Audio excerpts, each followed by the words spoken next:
하나님께서 주신 성경 말씀 봉독해 올리겠습니다.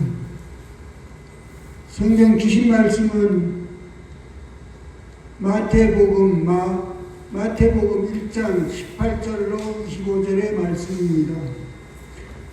봉독해 올리겠습니다. 18절. 예수 그리스도의 나심은 이러하니라.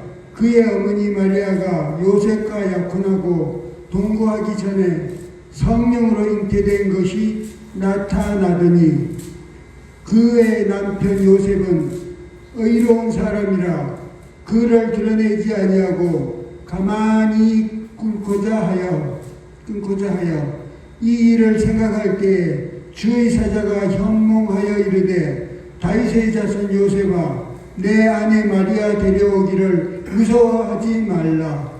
그에게 잉태된 자는 성령으로 된 것이라. 아들을 낳으리니 이름을 예수라 하라. 이는 그가 자기 백성을 그들의 죄에서 구원할 자이심이라 하니라. 이 모든 일이 된 것은 주께서 선지자로서 하신 말씀을 이루려 하심이니 이르시되 보라 처녀가 잉태하여 아들을 낳을 것이요 그의 이름을 임마누엘이라 하리라 하셨으니 이를 번역한즉 하나님이 우리와 함께 계시다 함이라. 요셉이 잠에서 깨어 일어나 주의 사자의 분부대로 행하여 그의 아내를 데려왔으나 아들을 낳기까지 동침하지 아니하더니 나음의 이름을 예수라 하니라. 아멘. 이제 크리스마스가 며칠 남지 않았죠. 우리가 해마다 맞이하는 이 크리스마스, 이 크리스마스는 나와 무슨 관계가 있냐? 예수님이 하나님 아들이라고 그러시는데 하나님 아들 예수님이 이 땅에 태어나신 그 예수님은 나와 무슨 관계가 있냐? 아주 중요한 부분이거든요. 그래서 어떻게 해서 예수님이 하나님이신 예수님이 아기 예수로 이 땅에 태어나시겠는가? 우리가 오늘 말씀을 통해서 하나님이 가르쳐 주신 대로 하나님이 말씀하신 대로 그대로 믿고 아기 예수가 하나님의 아들 아기 예수가 이 땅에 태어난 것은 나를 죄에서 구원하시기 위하여 하나님의 아들 예수님, 아기 예수님이 나를 구원하러 이 땅에 태어나신 것을 깨닫고 믿기를 예수님의 이름으로 축원합니다. 자, 우리가 마태복음 1장 1절을 우리 한번 봅니다. 마태복음 1장 1절. 우리 마태복음 1장 1절을 우리 다 같이 크게 한번 읽어주었겠어요. 마태복음 1장 1절 시작. 아브라함과 다윗의 자손 예수 그리스도의 제보라. 예. 자, 마태복음은 왜 바로 신약에 마태복음이 처음 써졌을까? 원래는 마가복음이 제일 먼저 썼다고 그러거든요. 그런데 마가복음이 왜 신약에 처음 기록되지 않고 마태복음이 처음 기록되느냐? 이 마태복음은 세계 마태를 통해서 성령의 감동으로 쓰여진 하나님 말씀인데 마태복음은 구약의 말씀을 하나님 말씀을 많이 인용했었어요. 하나님의 말씀을 잘 참고해서 그 연결지어서 작은 지어서 쓰셨어요. 그래서 마태복음은 구약과 신약을 이렇게 연결시키는데 구약에서 신약으로 넘어오는데 중간 역할을 잘하는 그렇게 쓰여진 책이다 그래요. 그 다음에 마태복음은 방금 우리가 아브라함과 다윗의 자손 예수 그리스도의 족보다 하는 거거든요. 그러면 족보는 우리가 다 혈통을 이렇게 혈통적으로 쓴 게 족보죠.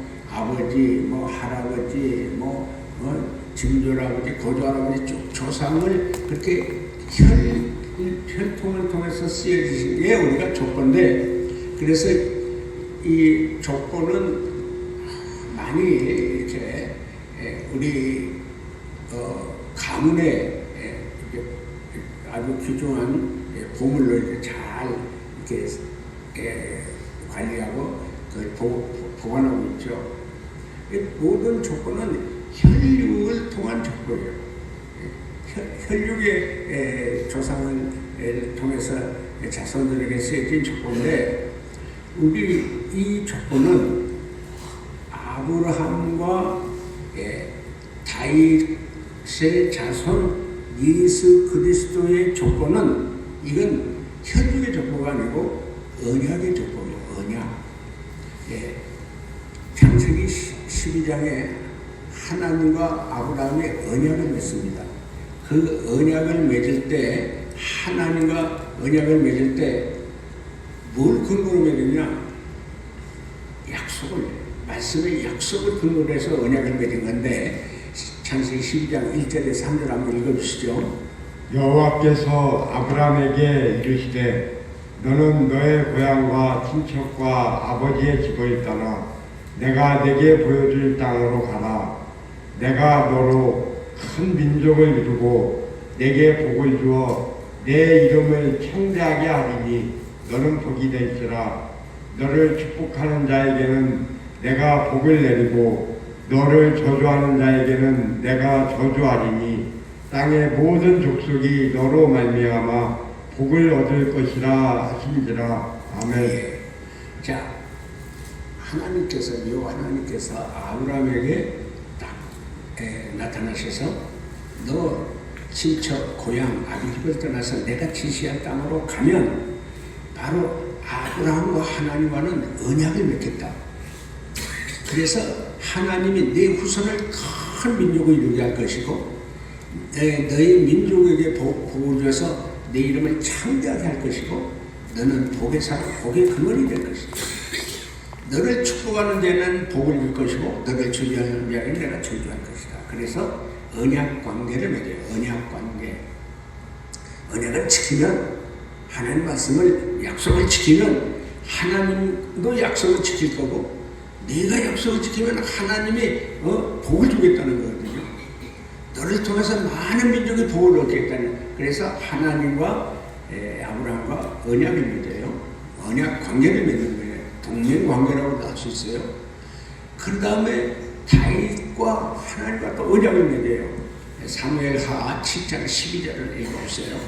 내 수완이 차서 내 조상들과 함께 누울 때에 내가 내 몸에서 날 내 씨를 내 뒤에 세워 그의 나라를 견고하게 하리라. 아멘.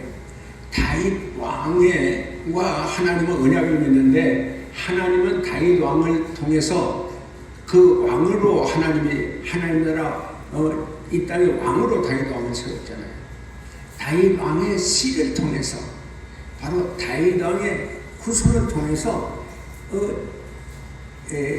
메시아 그리스도가 나와서 하나님 나라를, 영원한 나라를 세웁시다 하는 언약을 다윗 왕과 맺게 된 거예요. 그래서 여기 마태복음 1장 1절은 아브라함과 다윗의 자손 예수 그리스도의 계보다. 그래, 이거는 우리 예수님은 이 남자가 바로 아브라함과 다윗의 그 사람의 자손에 의해서 예수님이 태어난 게 아니죠. 그 태어나게 된 것은 어떻게 태어나게 된 거냐? 하나님께서 가브리엘 천사를 통해 가지고요, 바로 갈릴리 나사렛 동네에 처녀 동정녀 마리아에게 찾아가 가지고 가브리엘 천사에게 마리아야, 네가 은혜를 받았다, 평안할지어다. 그러면서 네가 아들을 낳으리니 그 아들을 예수라고 해라. 마리아가 낳는 아들은 성령으로 잉태돼서 난 아들은 어떠냐? 다윗 왕의 왕위를 계승할 자고, 야곱의 집에 이스라엘 나라의 영원 무궁한 왕으로 영원 무궁한 하나님 나라를 다스릴 자다. 그러니까 마리아가 그 천사에게 뭐라고 했어요? 나 사례하고 관계가 없는데 내가 어떻게 아들을 낳을 수 있냐? 그러니까 누가복음 1장 35절에 뭐라고 하냐면은 성령이 너에게 임하시고 지극히 높은 하나님의 능력이 너를 덮으면 하나님의 아들을 잉태하고 낳을 것이다. 그러니까 바로 예수님은 처녀 동정녀 마리아에게 성령으로 하나님의 능력으로 잉태됩니다. 그러면서 누가복음 1장 35절부터 36절을 한번 읽어주시죠. 천사가 대답하여 이르되 성령이 내게 임하시고 지극히 높으신 이의 능력이 너를 덮으시리니 이러므로 나실 바 거룩한 이는 하나님의 아들이라 일컬어지리라. 보라, 내 친족 엘리사벳도 늙어서 아들을 배웠느니라. 본래 임신하지 못한다고 알려진 이가 이미 6달이 되었나니 대저 하나님의 모든 말씀은 능하지 못하심이 없느니라. 아멘.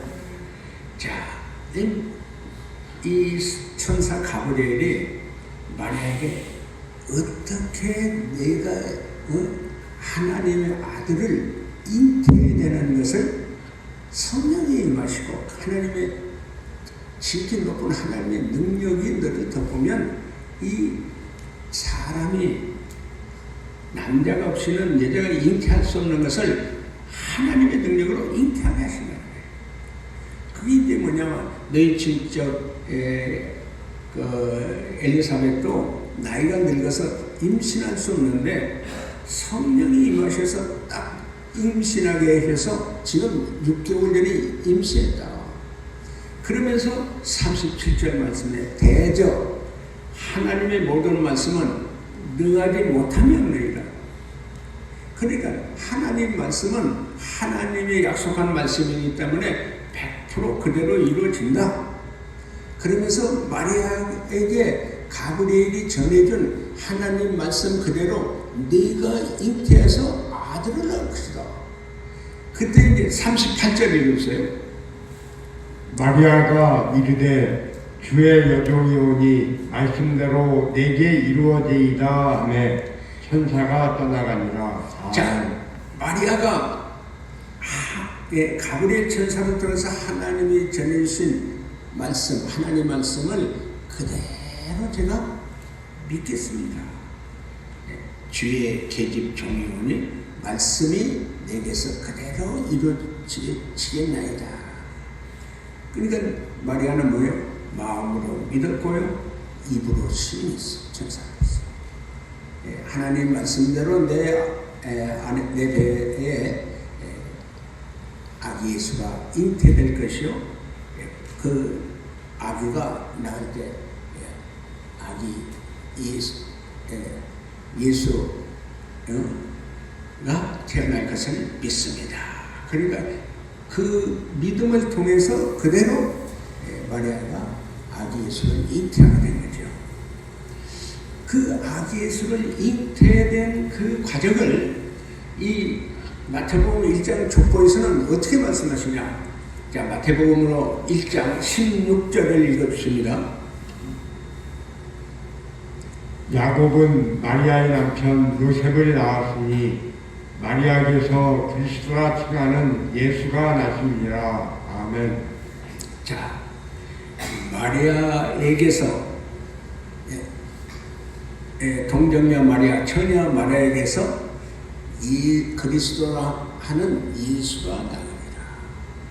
이게 창세기 3장 15절 여자의 후손을 통해서 여자가 낳은 그 후손을 통해서 메시아 그리스도가 난다는 예언이 그대로 이루어질 거거든요. 창세기 3장 15절 읽어주세요. 내가 너로 여자와 원수가 되게 하고 내 후손도 여자의 후손과 원수가 되게 하리니 여자의 후손은 내 머리를 상하게 할 것이요 너는 그의 발꿈치를 상하게 할 것이니라 하시고. 아멘. 원래 선악과를 따먹고 아담과 하와가 이제 7가지 파멸과 저주를 받게 되고요.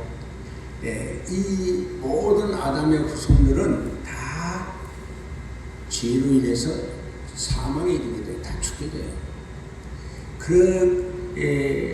하나님이 뱀을 저주하고 여자를 저주하고 그 아담을 저주하는 중에 3장 14절은 뱀의 저주요, 3장 16절은 여자의 저주요, 17절은 남자의 저주인데 그 사이에 딱 3장 15절에 뭐냐, 여자의 후손. 그 우리 족보를 쭉 보면은 전부 남자가 누굴 낳고 남자가 누굴 낳고 그 남자가 낳은 아들을 쭉 이렇게 했는데 16절에 가서 딱 뭐예요? 여자를 마리아에게서 그리스도라 하는 예수가 낳게 된다. 그러니까 창세기에서는 여자의 후손은 너를 뱀을 마귀를 아주 머리를 상하게 하고, 머리를 상하게 한다는 것은 그냥 마귀가 이 메시아 그리스도 앞에 완전히 머리가 상해지니까 다 망하는 거죠. 다 깨져버리는 거예요. 머리가 깨져버리는 거예요. 그런데 십자가에 못 박혀 돌아가신 예수님은 뭐냐? 발꿈치를 상한 만하다. 다시 부활하시거든요. 그래서 이 창세기 3장 15절은 원시복음, 바로 여자의 후손을 통해서 메시아를 보내주겠다. 메시아가 와서 마귀를 멸해버리겠다. 그것을 말씀해 주시는 예언인데 그 말씀이 그대로 이런 일인 거예요. 그래서 오늘 18절에서 25절에 어떤 일이 있었냐. 18절에 보면은 예수 그리스도가 나시면 이러하니라. 예수님이 이 땅에 태어난 과정은 이런 과정을 통해서 예수님이 태어나게 됐다. 그러니까 이 예수님이 태어난 배경인데, 예수님이 태어난 배경이 이제 이 성경에는 네 가지로 나와요. 하나는 가정의 배경, 또 하나는 헤로드 왕 때의 국가의 배경, 또 하나는 국제적인 배경. 누가복음 2장 1절 7절이죠.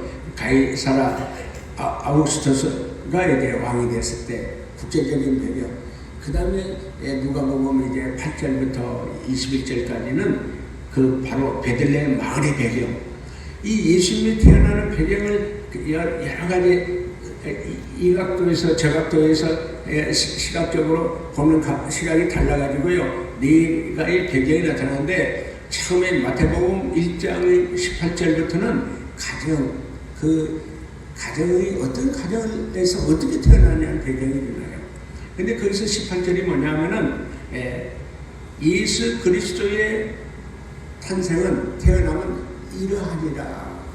그 어떻게 이랬냐? 성령으로 잉태한 마리아가 남자고 요셉 약혼한 남자고 전혀 관계없이 성령으로 잉태된 마리아에게서 이제 그 임신한 잉태된 것이 나타났어요. 그러니까 배가 불렀다는 얘기죠. 그 과정을 쭉 보니까 우리 요셉은 나하고 관계를 안 가졌는데 다른 남자하고 관계를 가져서 임신했구나, 잉태됐다고 그렇게 생각한 거예요. 그래서 요셉은 어려운 사람이었는데, 어려운 사람은 뭐예요? 율법을 잘 지키는 사람이 어려운 사람이냐? 요셉은 뭐 율법도 잘 지키고 또 뭐가 있어요? 긍휼함과 사랑이 있었어요. 율법으로 말하면 그 당시에 약혼을 하면은 결혼과 똑같은, 법적으로는 결혼과 똑같은 거예요. 약혼이 결혼과 똑같은 효과가 있어요. 다만 약혼해서 결혼할 때까지 성적인 관계는 금했어요. 만약에 약혼한 사이가 다른 남자하고 관계를 가졌으면 그 간음으로 인해 돌에 맞아 죽었어요. 그러니까 요셉은 어려운 사람이야. 믿음 있는 사람이야. 하나님의 긍휼함을 가진 사람이야. 그래서 자기가 약혼했는데 다른 남자하고 관계가 있는지 모르겠지만 임신했다, 나하고 관계없이 임신했다, 그렇게 떠벌리면은 약혼자 마리아는 돌로 맞아 죽게 된다. 그런데 그 요셉은 마리아를 사랑했죠. 그리고 믿음 있는 사람이죠. 어려운 사람이에요. 예수님과 같은 마음을 가진 사람이에요. 그래가지고 긍휼한 마음이 있어요. 절대 자기가 입을 열어서 마리아가 돌로 맞아 죽거나 큰 피해를 당하지 않기 위해서는 조용히 기다리다가 때가 돼서 그냥 이혼 용서를 써준다든지 어떤 마리아에게 큰 어려움을 당하지 않도록 그렇게 해결하려고 큰 생각을 가지고 있었어요. 그런데 꿈에서 주의 사자가 나타나서 요셉에게 그 마리아가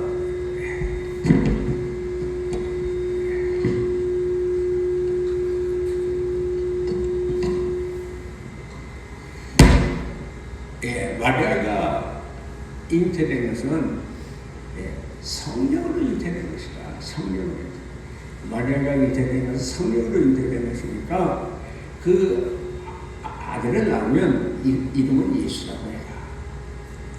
그 예수라는 이름은 자기 백성을 자기 죄에서 구원할 자다. 구원자이고 그리스도이고 메시아다. 주의 사자가 그 요셉에게 꿈에 그렇게 가르쳐준 거예요.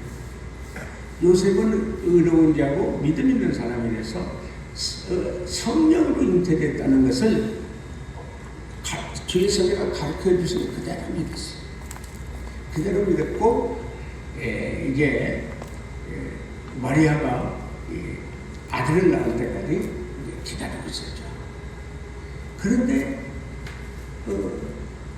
그 주의 사자는 뭐라고 또 꿈에 말씀하셨냐면 그 이사야 7장 14절에 바로 이사야 선지자가 예언한 그대로 처녀가 아들을 낳으리 그 이름을 임마누엘이라 합니다. 임마누엘이라 합니다. 자, 이사야 7장 14절 읽어주십니다.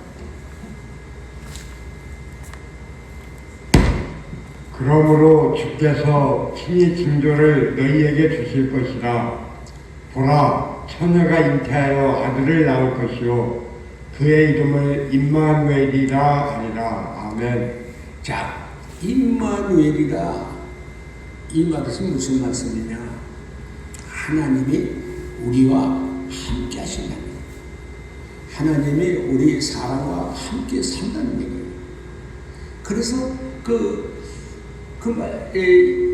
이사야 선지자가 예언한 그 말씀 그대로 하나님의 아들 예수님이 마리아에게 잉태돼서 예수가 태어나면은 그 예수는 우리가 똑같은 사람이 돼가지고 우리와 함께 할 것이다. 그게 뭐냐면은 요한복음 1장 14절이거든요. 요한복음 1장 14절 읽어주십니다. 말씀이 육신이 되어 우리 가운데 거하심에 우리가 그의 영광을 보니 아버지의 독생자의 영광이요 은혜와 진리가 충만하더라. 아멘. 요한복음 1장 1절이 태초의 말씀이 계시니라. 그 말씀을 하나님과 함께 계시고 그 말씀은 곧 하나님이십니다. 그 말씀이 없이는 창조된 것이 하나도 없다. 그 말씀은 생명이요 그 말씀은 빛이다. 예수님이라는 거예요. 예수님. 그러니까 예수님은 성부, 성자, 성령, 삼위 하나님의 예수님인데 그 예수님이 하나님이신 예수님이 우리와 똑같은 사람이 되어 말씀이 육신이 되어 우리 가운데 거하시고 우리 가운데 함께 살으셨어요. 근데 우리가 똑같은 하나님이신 예수님은 뭐가 다르냐? 그 영광이 독생자의 영광이다. 이 영광이 뭐냐면 우리와 똑같은 사람인 예수님은 하나님의 본질이 돼요. 하나님이시라는 거예요. 하나님. 그래서 예수님은 우리가 똑같은 100% 인간인 동시에 100% 하나님이시라는 거예요. 독생자의 영광이 바로 예수님은 독생자의 영광을 가졌기 때문에 하나님의 영광을 가진 거예요. 하나님의 본질이 있는 거예요. 그래서 그 안에 은혜와 진리가 충만하더라. 자, 여러분, 그 예수님은 그래서 요셉의 아들 마리아에게서 성령으로 잉태되어서 요셉의 아들로 태어나게 되는 거예요. 그 중요한 건 뭐냐면 25절 한번 읽어주세요. 마태복음 1장 25절입니다.